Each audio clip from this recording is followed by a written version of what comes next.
Qendra e Kosovës ka realizuar rekord të hyrave duke arketuar 1 miliard e 968 milion euro për gjatë vitit 2025.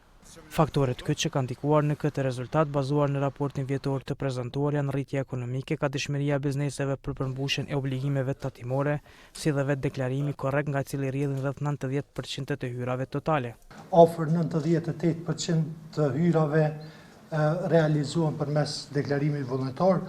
Mirë po gjithashtu Dogana e Kosovës ka bërë shumë përpjekje që të kemi kontroll efektiv në tregtinë përgjithësi, si dhe luftë të qëndrueshme ndaj informalitetit.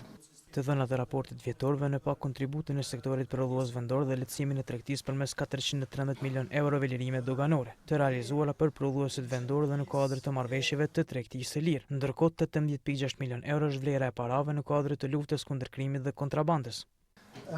Tek prodhuesit kemi deri tani 179 milion euro të liruara për lëndën e parë për makinerinë prodhuese pjesë të rezervë burimet e energjisë dhe ngjashëm kemi një rënje tek pjesa e marrëveshjeve të tregtisë së lirë.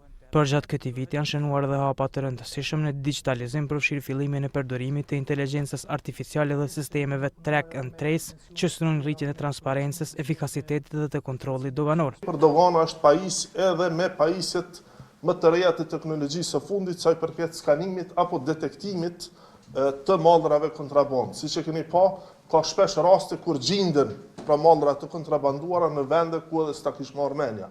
Ndërkohë sa i përket tregtisë ndërkombëtare, Gjermania edhe me të mbetet partneri kryesor tregtar i Kosovës me mbi 1 miliard euro vellim tregtie. Në anën tjetër, eksportet drejt Shqipërisë kanë shënuar rekord